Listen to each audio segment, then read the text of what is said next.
സ്വാഗതം. ഇന്നത്തെ അപ്ഡേറ്റ് നമ്മുടെ ഇന്ത്യൻ 2 ഫൈനലി ഇന്ത്യൻ 2 കണ്ട് ഇന്നലെ കണ്ടതേ ഉള്ളൂ.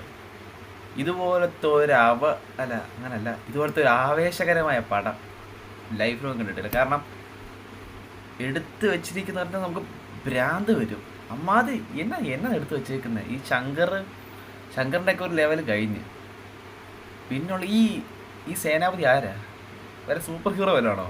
സൈക്കിളിൽ കൂടി ഇങ്ങനെ മറിയുന്ന എന്തൊക്കെയാണ്, ഒരു ചാടി മറിയുന്ന 110 അത്ര കണ്ട് വയസ്സേ പുള്ളിക്കുള്ളൂ. പക്ഷെ പുള്ളി കാണിക്കുന്നൊക്കെ ഒരുമാതിരി നായകൻ്റെ ഒക്കെ അല്ല യങ്സ്റ്റേഴ്സ് ചെയ്യുന്ന പോലെയാ. പിന്നെ അടുത്ത് വരുന്നുണ്ട് ഈ ഇന്ത്യൻ 3 എന്ന് പറഞ്ഞൊരു ഇട്ടേക്കുന്നത്. കാരണം എന്തോ ഒരു സേനാപതിയുടെ കാലത്ത് ബ്രിട്ടീഷിൻ്റെ കാര്യത്തിൽ എന്തോ സംഭവം എടുക്കാൻ പോകുന്നത്. ഡയറക്ഷനും സ്ക്രീൻ പ്ലേ ഒന്നും കൊള്ളത്തില്ല, ഭയങ്കര മടുപ്പ്. പിന്നെന്താ മർമ്മോ, എന്താ കുതിര എന്തൊക്കെയോ. പടം വൻ ബോറാണ്.